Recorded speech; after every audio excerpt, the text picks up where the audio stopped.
Não quer dizer que Deus não tem bênção, Deus não tem vitória. Mas tudo na vida e no mundo espiritual existe direitos e deveres. Deveres e direitos. Mas nós não queremos ouvir os deveres. Como eu falei para você, se nós juntarmos 1000 pessoas e falarmos, Deus vai dar vitória, Deus vai dar bênção, Deus vai dar ouro, Deus vai dar prata, eu vejo casa, eu vejo carro, eu vejo prosperidade. Aí você vai ver que todo mundo vai glorificar, vai dar grito, vai dar berro, né? Vai vir o teto do lugar no chão. Mas se nós juntarmos essas mesmas 1000 pessoas e falarmos dos deveres, se conserta, sai do seu pecado, renuncia à sua carne, Deus pede conserto, Deus está te corrigindo, te exortando, você vai ver que não vai ter aqueles glórias, não vai ter o teto da igreja descendo.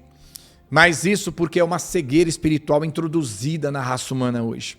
Porque o muito mais valioso é a correção e a exortação de Deus para que nos fazemos perfeitos diante dele, do que palavras que muitas vezes nem se cumprem, a maioria na vida de vocês não passa de coaches, né? No incentivo de vitória, de ouro, de prata, 2025 vai ser de vitória, 2026 vai ser de bênção, 2027 vai ser só de ouro, prosperidade.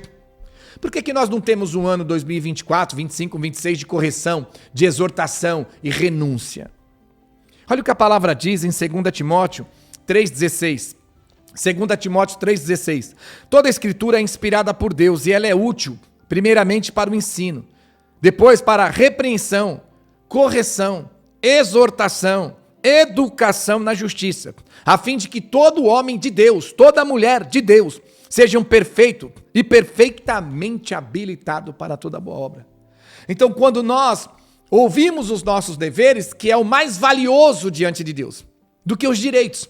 Porque os direitos, biblicamente, ele é acrescentado porque nós cumprimos os nossos deveres. Mateus 6,33, qual é o meu dever? Buscar o reino dos céus, buscar a justiça, a santidade, a obediência, né? E os meus direitos, as demais coisas vos serão acrescentados. Então o mais valioso para mim e para você, o mais valioso para o ser humano, o mais valioso para a raça humana diante de Deus, é cumprirmos os nossos deveres. Deu para entender? Do que tomarmos posse dos nossos direitos. Porque sem eu cumprir os meus deveres, eu não vou ter posse dos direitos de Deus. E se eu tivesse posse diretamente dos direitos, sem cumprir os deveres, os direitos daquilo que eu tenho da parte de Deus não vai me salvar. Porque aquilo que Deus vai me dar vai ser para que nós possamos aliviar um pouco a nossa carga de vivermos neste mundo. Deu para você entender? Então, nós temos que olhar de que maneira estão manuseando a gente. Eu sei, gente, que a gente não tem estudo, a gente não tem cultura, muitos de nós não temos faculdade e não precisamos de cultura, de faculdade, de doutorado para entender a palavra de Deus. O que nós precisamos é do Espírito. Mas nós não podemos mais ser massa de manobra. Nós não podemos mais ser embolhados dentro de uma bolha e fazendo com que a gente seja cego espiritualmente. Então eu posso fazer uma pergunta para você? Então é simples, se você juntar 1000 pessoas e começar a falar do direito delas, olha, você veio aqui hoje, Deus não vai despedir você vazio, Deus vai te dar a tua bênção, Deus vai restaurar o seu casamento, Deus mostra a vitória, Deus mostra a chave do carro zero, Deus mostra a chave da casa própria, Deus está abrindo porta, Deus está trazendo teu marido de volta, tua mulher de volta, Deus está restaurando o teu filho, é bênção, é vitória, quem crê. Aí a igreja vem abaixo, o teto vem abaixo, os congressos vêm abaixo, treme os telhados. Quando fala dos direitos. Mas quando você vai pegar essas 10.000 pessoas e começar a falar dos deveres, olha, tem que se consertar, Deus está corrigindo o seu pecado, a sua iniquidade, a sua transgressão, com esse pecado na sua vida você não tem direito nem do reino, quanto mais direito de receber algo de Deus, acerta-te a tua vida, conserta-te diante do Senhor, pare com as suas iniquidades, com os seus pecados, pare de ser uma pessoa dentro da igreja e lá fora ser outra pessoa ímpia, mundana, pecadora, pare com isso. Será que essas 1.000 ou 10.000 pessoas vão dar glória? Vão glorificar, vão derrubar o telhado, vão derrubar a casa, vai derrubar, vai tremer, vai vir tudo ao chão? Obviamente que não. Mas o que é mais valioso diante de Deus é os nossos deveres, do que termos posse daquilo que temos direito da parte de Deus. Porque os direitos daquilo que nós temos da parte de Deus é resultado de nós cumprirmos os nossos deveres. Como diz em Mateus capítulo 6, versículo 33, buscai, olha o meu dever, buscai o reino, buscai a justiça, buscai a santidade, buscai a vitória, buscai a paz do nosso Senhor e Salvador Jesus Cristo, buscai a glória do nosso Deus, o Salvador, a santidade, a obediência, o renúncio, o conhecimento da palavra, o conhecimento bíblico do evangelho do nosso Senhor e Salvador e colocá-lo em prática. Esses são os nossos deveres. Diante disso, a gente buscando e concluindo os nossos deveres, o que ele diz em Mateus 6,33? As demais coisas que nós precisamos nos será acrescentado para a glória do nosso Deus. É o que nós vivemos hoje. E as pessoas perceberam que corrigir, exortar, repreender, como diz em 1 Timóteo 3,16, não gera explosão, alegria, felicidade, mas falar dos direitos, vitória, ouro, prata, bênção, riqueza, prosperidade, todo mundo vem abaixo, lota os locais. Mas o que é mais valioso para mim, para você, biblicamente, para o ser humano, biblicamente, diante de Deus? Receber os direitos ou praticar os deveres? É óbvio que o mais valioso é praticar os deveres. Porque Deus, quando ele fala em Mateus 6,33, buscai o reino do céu e a sua justiça, em primeiro lugar, se o direito que a gente tem das bênçãos fosse mais importante, ele ia falar, busque as bênçãos, busque a vitória, busque as profecias, busque a riqueza, busque a tua propriedade, busque o teu milagre e o teu reino, o reino de Deus vos será acrescentado. Aí até concordaria com o que nós estamos vivendo e o que estão lançando como sobre nós, abre aspas, dizendo ser palavra de Deus, fecha aspas, dizendo o seu Espírito falando. É ao contrário, buscar em primeiro o reino de Deus, a justiça de Deus, a santidade que Deus nos ensina. Esse é o nosso dever. E os direitos das bênçãos serão acrescentados em nossas vidas. Então, 2 Timóteo 3,16, toda a escritura ela é inspirada por Deus e ela é útil, ela tem um objetivo.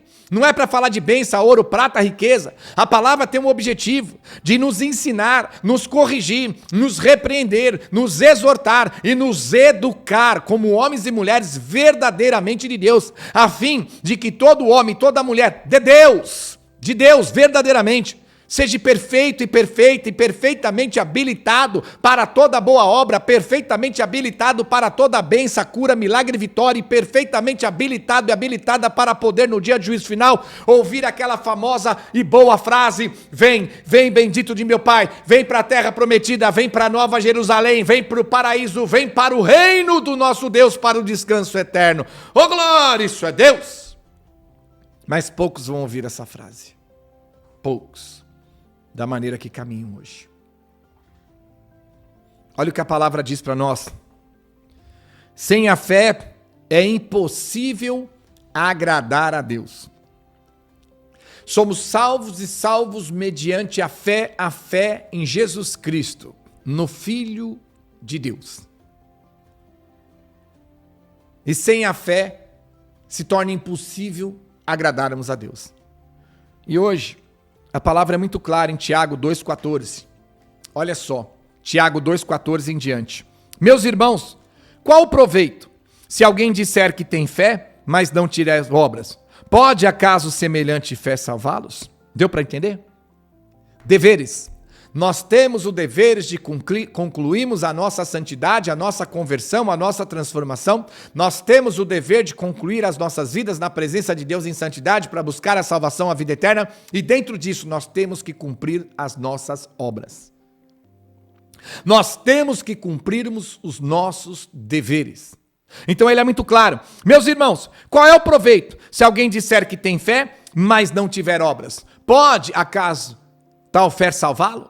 Então do que adianta dizer que eu tenho vitória, eu profetizo bênção, eu profetizo ouro, prata, Deus mostra, todo mundo vem abaixo, treme, joga a cadeira pro alto, o povo vibra na emoção, no sentimento, o povo chora, o povo se joga no chão, um derruba o outro, e pai, aquela alegria. Do que adianta a gente fazer isso se a gente não tem a obra, a gente não está cumprindo os nossos deveres, a gente não está cumprindo a nossa missão? Pode, por um acaso, essa sua fé, sem obra, sem santidade, sem obediência, sem estrutura, salvar você e salvar sua família? E ele diz no versículo 15, se um irmão ou uma irmã estiver carecido de roupa e necessitado do alimento cotidiano, e qualquer dentre vós dizer-lhes, ide em paz, aquecei-vos e fartai-vos, sem contudo dar o necessário para o corpo, qual é o proveito disso? Assim também a fé, se não tiver obras por si só, está morta. Então Deus fala para nós que a palavra de Deus nos nossos deveres é muito mais importante para Deus e para nós do que a palavra de Deus nos nossos direitos. Porque os direitos são resultados e consequências de nós cumprirmos os nossos deveres. Então ele fala, você tem que estar na fé, você tem que ter a fé, mas você tem que fazer a sua obra, você tem que cumprir a sua missão, você tem que se dedicar, você tem que orar, você tem que jejuar, você tem que congregar, você tem que tirar os pecados da sua vida, você tem que amar o teu próximo, como a ti mesmo, amar a Deus sobre todas as coisas, sobre todo o teu entendimento, alma, espiritualidade, você tem que amar até o teu inimigo, tive fome, me deste comer, tive sede, me deste beber, estava nu e me vestiste, ide, se unam para pregar o evangelho a toda criatura, tudo isso é obra, mas obras que temos que fazer com amor, porque sem amor de nada vale, e nós estarmos ali sem concluir os nossos deveres, que são todas as nossas obras diante de Deus, ele fala para você numa pergunta, e aí, você acha que essa sua fé sem obra vai te salvar? Obviamente que não, e não adianta fazer com interesse de receber algo em troca, ser induzido, manipulado, ser ali convencido, cauterizado em fazer um ato, acreditando fielmente que vai receber em troca aquilo que precisa ou que busca.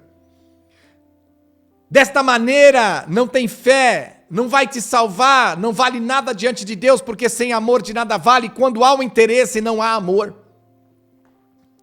Porque olha o que a palavra diz em 1 Coríntios, capítulo 13, versículo 1. Ainda que eu fale a língua dos homens e dos anjos, se não tiver amor, serei como bronze, que soa como símbolo que retime.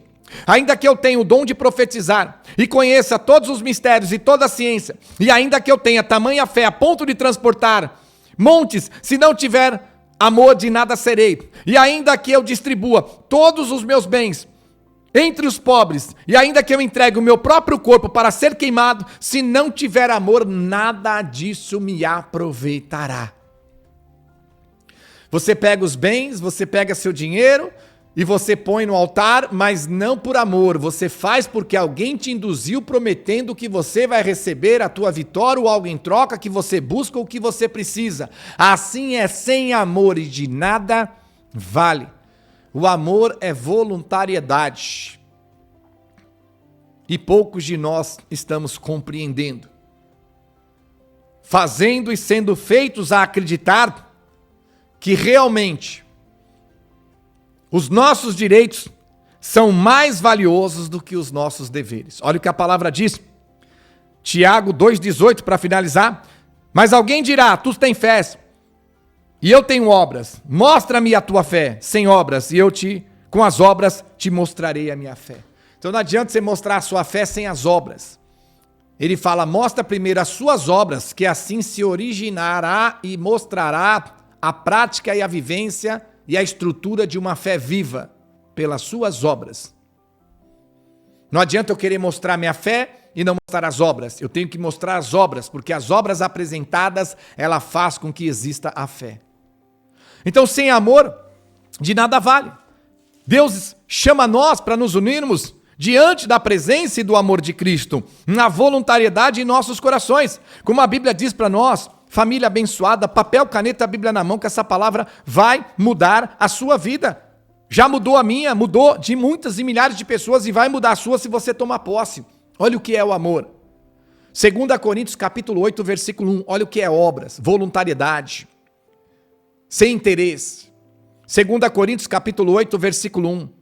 Também, irmãos, vos fazemos conhecer a graça de Deus concedida às igrejas da Macedônia, porque no meio de muitas provas e de tribulação, manifestaram abundância de alegria, e a profunda pobreza deles superabundou em grande riqueza da sua generosidade, porque eles, testemunho eu, na medida das suas posses, e mesmo acima delas se mostraram voluntários, pedindo-nos com muito rogo, a graça de participarem da assistência ao santo. E não somente o fizeram como nós esperávamos, mas também deram a si mesmo, primeiro ao Senhor e depois a nós, pela vontade de Deus. Eu vou dizer o quê? Fala a Deus. Tá vendo? Isso é amor.